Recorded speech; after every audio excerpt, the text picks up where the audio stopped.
श्री शिवाय नमस्तुभ्यम। दोस्तों, पूज्य जी ने अभी अपनी कल की शिव महापुराण की कथा में शुक्रवार संकष्टी चतुर्थी तिथि के दिन किया जाने वाला तुलसी की सूखी लकड़ी का एक ऐसा विशेष उपाय बताया है जो उन्होंने आज तक अपनी किसी भी कथा में नहीं बताया है। पूज्य जी ने कहा कि जब आपके हाथ तंग चल रहे हो, जब रुपए पैसे कहीं से प्राप्त ही ना हो पा रहे हो, जीवन में चारों तरफ से सिर्फ और सिर्फ परेशानियां आ गई हो, उनसे बाहर निकलने का कोई रास्ता न दिखाई दे रहा हो, तो 30 मई 2025 शुक्रवार संकष्टी चतुर्थी तिथि के दिन कर लेना तुलसी की सूखी लकड़ी वाला ये उपाय। होगी हर मनोकामना पूरी, मिलेगी सभी दोषों से मुक्ति, इतना धन आएगा कि संभाले नहीं संभलेगा। माता लक्ष्मी जी और महादेव जी के आशीर्वाद से पूरे साल धन बरसता रहेगा। दोस्तों, जैसा कि आप सभी लोग जानते हैं कि 30 मई 2025 यानी शुक्रवार को पड़ रही है ज्येष्ठ महीने की संकष्टी चतुर्थी तिथि। और दोस्तों, ये वो तिथि है जो ज्येष्ठ महीने में पड़ने वाली सबसे बड़ी और ज्येष्ठ महीने की दूसरी संकष्टी चतुर्थी तिथि है, क्योंकि ये शुक्रवार के दिन पड़ रही है। और हमारे हिंदू धर्म में इसका बहुत ही बड़ा और विशेष महत्व होता है। पूज्य गुरुजी ने कहा है कि अगर कभी भी मौका लग जाए और ज्येष्ठ महीने की संकष्टी चतुर्थी तिथि शुक्रवार को पड़ जाए, तो आप लोगों को सिर्फ और सिर्फ तुलसी की सूखी लकड़ी वाला उपाय तो अवश्य ही करना चाहिए। इन दोनों का संयोग बहुत ही कम आता है। इसी के साथ में गुरुजी ने अपनी शिव पुराण कथा में बताया है कि इस दिन आपको तुलसी की सूखी लकड़ी वाला उपाय तो आपको अवश्य ही करना चाहिए, क्योंकि ऐसा दिन पूरे साल में सिर्फ एक ही बार आता है। और दोस्तों, आप सभी लोग जानते हो कि शुक्रवार का अगर सबसे बड़ा कोई उपाय है तो वो तुलसी की सूखी लकड़ी वाला उपाय है। तो दोस्तों, शुक्रवार संकष्टी चतुर्थी तिथि के दिन आप लोगों को इस तुलसी की सूखी लकड़ी वाला उपाय को जरूर करना है। बहुत सारे लोग होंगे जिन लोगों ने इस उपाय को न किया हो, मतलब पूरा साल निकल गया, उन्होंने किसी भी डेनिस तुलसी की सूखी लकड़ी वाला उपाय को न किया हो। पर दोस्तों, आपके पास एक आखिरी मौका बचा हुआ है, जो कि 30 मई शुक्रवार संकष्टी चतुर्थी तिथि के दिन है। इस दिन आप लोगों को इस वाले उपाय को जरूर कर लेना है, भले ही आपने पूरे महीने भर इस उपाय को न किया हो। पर अगर आपने इस ज्येष्ठ महीने के शुक्रवार संकष्टी चतुर्थी तिथि के दिन अगर इस वाले उपाय को कर लिया, तो आपको इस उपाय को करने का वो फल मिलेगा जिसकी आपने कभी कल्पना भी नहीं करी होगी। इसीलिए आप लोग इस वाले उपाय को एक बार जरूर कर लेना है, ताकि आप लोगों के हाथ से ये मौका न जा सके और आपको इस उपाय को करने का फल मिल सके।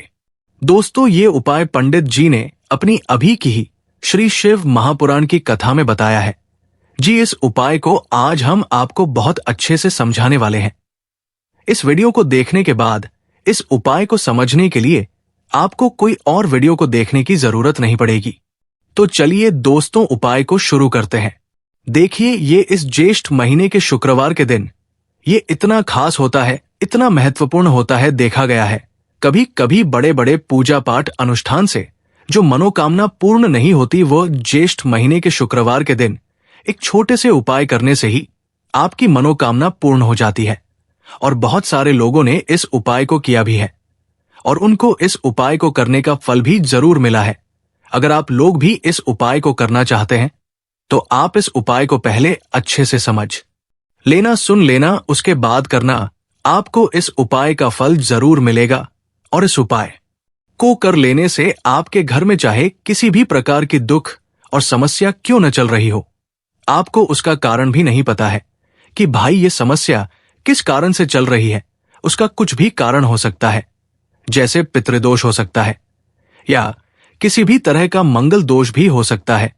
तो इस दिन आप लोगों को ये वाला उपाय कर लें ना है। ये एक ऐसा उपाय है जिस उपाय को अगर किसी विशेष दिन पर किया जाए तो भाई उस विशेष दिन का जो है वो तो हमें मिलता ही मिलता है, पर हमने उस दिन पर इस उपाय को किया है तो हमें उससे भी बड़ा फल मिलता है।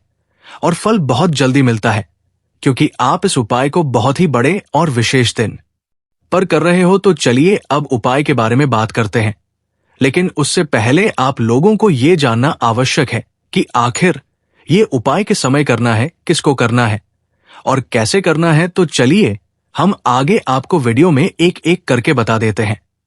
लेकिन उससे पहले अगर आप लोग हमारे ज्ञान की बातें चयन पर पहली बार आए हैं या फिर मेरी आवाज आज पहली बार सुन रहे हैं, तो हमारे ज्ञान की बातें चैनल को सब्सक्राइब जरूर कर लेना और इस वीडियो को लाइक करके कमेंट बॉक्स में श्री शिवाय नमः ओम नमः शिवाय जरूर टाइप कर देना। तो दोस्तों, इस तुलसी की सूखी लकड़ी वाला उपाय को हमें इस शुक्रवार के दिन कैसे करना है, किसको करना है, कि इस समय करना है और कहां पर करना है, ये सारे सवालों के जवाब आपको इस वीडियो में मिल जाएंगे। और जो ये वीडियो देखेगा भाई, उसको तुलसी की सूखी लकड़ी वाला उपाय जरूर करना चाहिए, क्योंकि इस दिन काला तिल का भी बहुत ही बड़ा और विशेष महत्व होता है। बात आ जाए तुलसी की सूखी लकड़ी वाला उपाय की, तो ये सोने पर सुहागा वाली बात हो जाती है और ये एक बहुत ही बड़ा उपाय हो जाता है इस शुक्रवार का। तो आप दोस्तों, इस तुलसी की सूखी लकड़ी उपाय को आखिर करना किसको है, सबसे पहले हम लोग वो बार जान लेते हैं।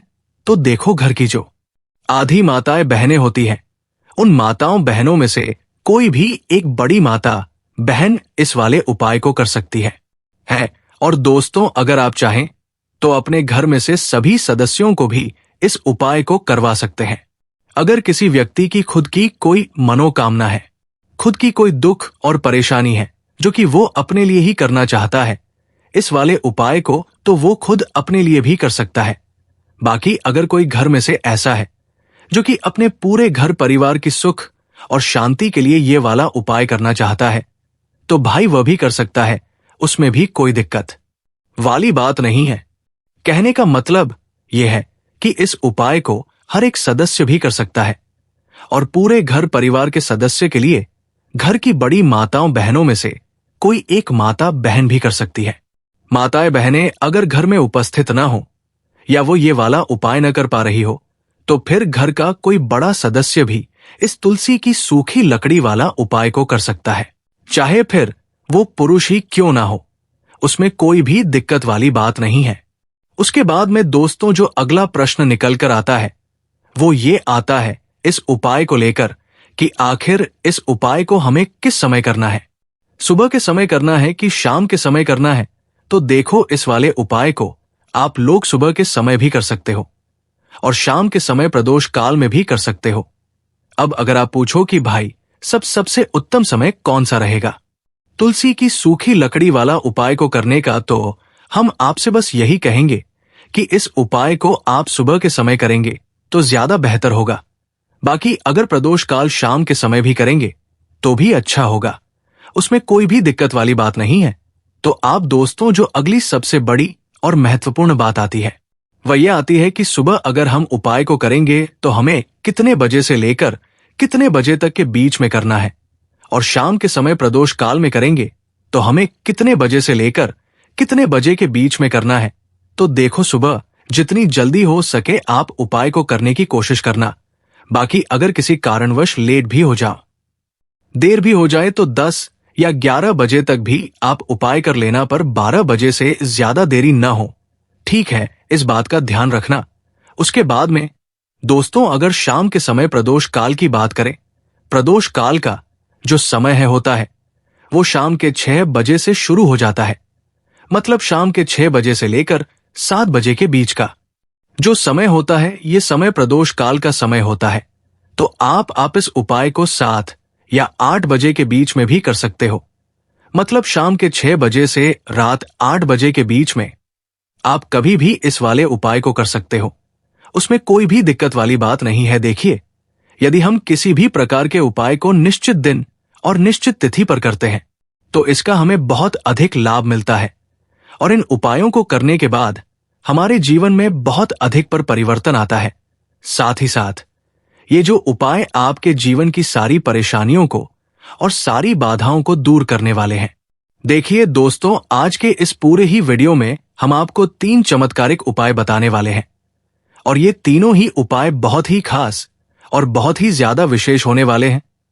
तो चलिए दोस्तों, जान लेते हैं गुरुजी द्वारा बताए गए सबसे पहले उपाय के बारे में। ज्येष्ठ माह धन प्राप्ति उपाय तुलसी की सूखी लकड़ी घर में रख देना, बहुत जल्दी करोड़पति बनोगे, इतना पैसा बचेगा, राधे राधे।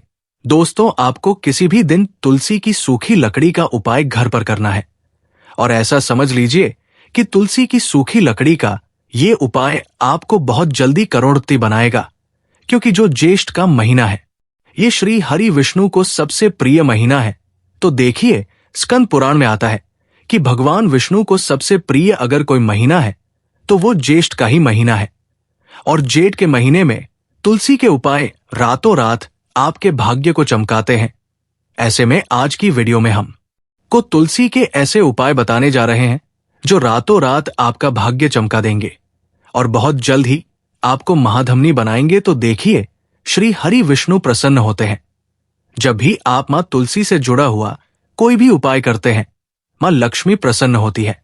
जब आप श्री हरि विष्णु को प्रसन्न करते हैं, अब आज की वीडियो में जो उपाय हम आपको बताने जा रहे हैं, इस उपाय को करने से श्री हरि विष्णु तुरंत प्रसन्न होते हैं और सीधे सीधे आप मां लक्ष्मी को प्रसन्न कर लेते हैं। आपके जीवन में आप खुद अपने सौभाग्य को प्राप्त कर लेते हैं इस छोटे से उपाय को करके। तो देखिए, सबसे पहले बात कर लेते हैं कि जो मां तुलसी है, इनके बिना श्री हरि विष्णु का पूजन और श्री हरि विष्णु का भोग दोनों ही अधूरे हैं। न कितनी कहानियां लेंगे, साथ कहानियां लेंगे, थोड़ा सा मौली धागा आपको लेना है और सातों तुलसी की सूखी लकड़ी को एक के अंदर एक यानी गट्ठा टाइप का बनाना है और उसको बांध देना है। ठीक है ना? सारी तुलसी की लकड़ियों को इकट्ठा करना है और मौली धागे से बांध देना है। बांध देंगे कलावा लपेटकर। अब आपको क्या करना है? रोली का तिलक इस तुलसी की सूखी लकड़ी पर आपको करना है। रोली का तिलक करेंगे, अगर चंदन है तो थोड़ा सा चंदन लगा दीजिए। अब ये तुलसी की जो सूखी लकड़ी है, ये आपको थोड़ी देर अपने घर के मंदिर में रखनी है श्री हरि विष्णु के सामने, और एक देसी घी का दीपक आपको श्री हरि विष्णु के सामने लगाना है। दीपक गोल का लगाएंगे और उसमें एक चुटकी पिसी हुई है डाल देंगे। ठीक है ना? श्री हरि विष्णु को हल्दी बहुत प्रिय है। दीपक लगा देंगे। थोड़ी देर वो जो तुलसी की लकड़ियां हैं उनको ऐसे ही रखा रहने देंगे, तिलक कर देंगे। अब थोड़ी देर बाद आपको क्या करना है? तुलसी की वो जो सूखी लकड़ियां आपने बांधी थी कल आबे से, मौली धागे से, अब आपको उन्हें उठाना है। एक छोटे से लाल कपड़े में आप इसको रख लीजिए। ठीक है ना? लाल कपड़े में रख लीजिए, पीला कपड़ा हो तो पीले कपड़े में रख लीजिए। रखने के बाद आपको क्या करना है? इसकी पोटली टाइप की बना देनी है। धागे से लपेटकर मौली धागे से ही पोटली बना लीजिए, आराम से बन जाती है। अब इस पोटली को आपको कहाँ रखना है? इसे आपको अपने घर के मुख्य द्वार पर टांगना है। ठीक है ना? अंदर की तरफ, बाहर की तरफ नहीं, अंदर की तरफ, मुख्य द्वार पर अंदर की तरफ टांग दीजिए और मां लक्ष्मी का ध्यान करिए, श्री हरि विष्णु का ध्यान करिए, उनसे प्रार्थना करिए कि हे धन की देवी मां लक्ष्मी, आप मेरे घर में पधारिए और अपनी कृपा मुझ पर बरसाई। इस तरह से आपको प्रार्थना करनी है और मंत्र बोलना है, ओम नमो भगवते वासुदेवाय नमः। 11 बार ये मंत्र बोलना है। एक दीपक आपको जिस दिन भी उपाय कर रहे हैं अपने घर के मुख्य द्वार पर प्रज्वलित करना है। चौमुखी दीपक यानी 4 बातें का दीपक लगाएंगे और थोड़ी सी हल्दी उस दीपक में भी डाल देंगे। मुख्य द्वार पर दीपक बाहर की तरफ लगाना है, सीधे हाथ पर। ठीक है ना? यह उपाय ज्येष्ठ में आप करिए और देखिए कि कैसे आप माह करोड़पति बनते हैं, कैसे आपके पास पैसा आता है और कैसे आपके पास पैसा रोकता है। तो यह वही उपाय है जो रातों रात आपके भाग्य को चमका आएगा और आपको महाधमनी बनाएगा। छोटा सा उपाय आपको माह करोड़पति बना देगा अगर सच्ची श्रद्धा से आपने इस उपाय को कर लिया। साथ ही साथ जेठ के महीने में अगर कोई जूते का दान कर देता है, जूते चप्पलों का कोई दान कर दें इस माह में, तो समझ लीजिए उसे हर वह वस्तु मिलती है जिसकी कल्पना करता है, जिसकी वह चाहता है। आपने अगर कुछ ऐसा सोचा है कि हाँ मुझे यह वस्तु या मुझे यह चीज मिल जाए, मैं यह इच्छा पूरी हो जाए, आपकी कोई भी इच्छा अधूरी है, पूरी नहीं हो रही, तो ज्येष्ठ माह में आप चाहे एक व्यक्ति को दान करें, जूते या चप्पल का दान जरूर करिए, जल का दान इस माह में करिए और फिर देखिए कि आपका भाग्य कैसे आपका साथ देता है और कैसे आप अपने जीवन में आग बढ़ते चले जाते हैं। तो बहुत अच्छे से उपाय आपको बताया है। अब हम बात करते हैं दूसरे विशेष उपाय की। देखिए, यह उपाय भी आपको तुलसी जी के पौधे के वहां पर करना है। आपके भाग्य का उदय करने के लिए आपके घर में धन सब परेशानियां हैं, कर्ज की समस्या अगर दिन पर दिन बढ़ती जा रही है, खत्म नहीं हो रही है, बहुत ज्यादा परेशानियां हैं, तो आपको यह उपाय करना चाहिए। देखो करना क्या है, बहुत ध्यान से समझना। आपको मात्र तांबे के पात्र के अंदर जल लेना है। उस जल के अंदर एक चुटकी आपको हल्दी मिला देनी है, ठीक है, और साथ में लेना है कमलगट्टा। यह केवल उपाय शुक्रवार संकष्टी चतुर्थी तिथि के दिन करना। अगर आपको ऐसा लगता है कि आपके जीवन में अष्टलक्ष्मी का वास नहीं है, भाग्य का साथ आपको नहीं मिल पा रहा है, तो आप यह उपाय शनिवार के दिन कर सकते हैं, शुक्रवार के दिन भी कर सकते हैं। ठीक है, शनिवार और शुक्रवार दोनों दिन आप यह उपाय कर सकते हैं। देखो करना क्या है, इस टाइम के पात्र के अंदर हल्दी डाली और एक कमलगट्टा डाला।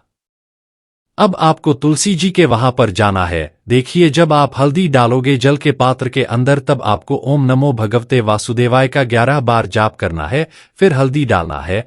जब आप कमलगट्टा डालोगे, तब आपको ओम श्री नरमा या महालक्ष्मी नमः इस मंत्र का जाप करते हुए एक कमलगट्टे डालना है, 11 बार जाप करना है। ठीक है, कमलगट्टा और हल्दी दोनों होना चाहिए। कमलगट्टा महालक्ष्मी का प्रतीक माना जाता है और हल्दी जो है वह भगवान विष्णु के निमित्त आप हल्दी डालेंगे। ठीक है, इस जल को आपको तुलसी जी की जद में अर्पित करना है, स्थापित करना है। ओम नमो भगवते वासुदेवाय का जाप करते हुए बस इतना सा उपाय करना। धन संबंधित को कोई भी परेशानियां है वह सब दूर हो, ऐसी आपको प्रार्थना करनी है। कर्ज से जुड़ी कोई परेशानी हो तो ऐसी प्रार्थना करनी है कि यह दूर हो जाए। ऐसी कामना करते हुए यह दूसरा प्यारा सा उपाय आपको करना है।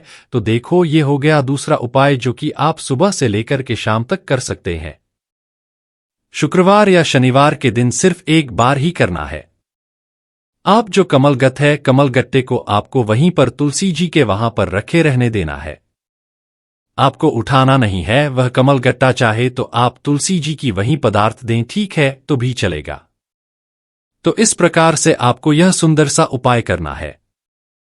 अब हम बात करते हैं तीसरे उपाय की। ध्यान रखना, यह जो दूसरा उपाय है यह आपको आपके घर में ही करना है, बाहर कहीं पर भी मत करके आना, ठीक है। घर में अगर तुलसी जी हो तो ही आप यह उपाय कर सकते हैं।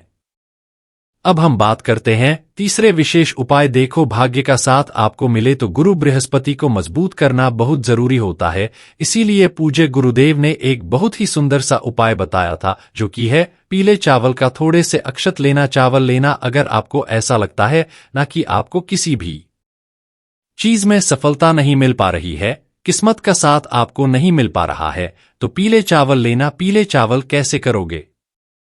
11 चावल लेना साबुत, उसके अंदर पीली जो पीला चंदन है वह आपको मिला देना है और चावल को पीला रंग कर देना है, ठीक है। साथ में लेना है एक बेलपत्र और साथ में लेना है तांबे के पात्र के अंदर जल, ठीक है।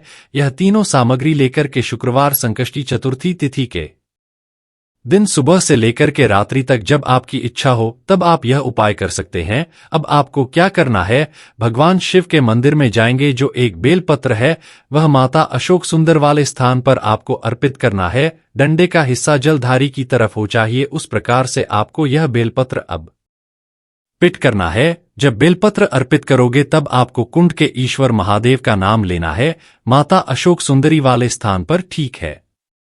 अब जो चावल के दाने हैं जो अक्षत लेकर के आए हैं वह भगवान शिव के शिवलिंग पर आपको अर्पित करना है। जब आप अर्पित करोगे तब आपको बृहस्पति शबर महादेव का नाम लेना है। बृहस्पति सर्वर महादेव ही एक ऐसे महादेव है जो आपके गुरु ग्रह को मजबूत करता है। तो आपको इस प्रकार से अर्पित करना है और अंत में एक लोटा जल धीरे धीरे पतले दराज से बृहस्पति शाबर महादेव का स्मरण करते हुए या श्री शिवाय नमस्ते भयंकर जाप करते हुए आप अर्पित करें। यह मात्र केवल और केवल शुक्रवार के दिन किया जाता है और यह उपाय बहुत ही ज्यादा प्रभावशाली है। ध्यान रखना, हल्दी का उपयोग मत करना, चावल में पीला करना है। चावल को तो पीला चंदन ही होना चाहिए, ठीक है। अब यह जो उपाय जो भी करता है निश्चित तौर पर उसके जीवन के सारे अंधकार दूर होते ही होते हैं, उसको सफलता भी मिलती है, बृहस्पति मजबूत होते हैं, किस्मत का साथ उसको मिलने लगता है। यह उपाय अगर आप प्रदोष काल के समय करते हैं तो और लाभकारी सिद्ध होता है। तो दोस्तों, यह थे पूज्य गुरु जी द्वारा बताए गए कुछ बहुत ही खास उपाय। अगर आपको जानकारी अच्छी लगी हो तो वीडियो लाइक करिएगा। मिलते हैं फिर एक नए वीडियो के साथ। श्री शिवाय नमस्तुभ्यम।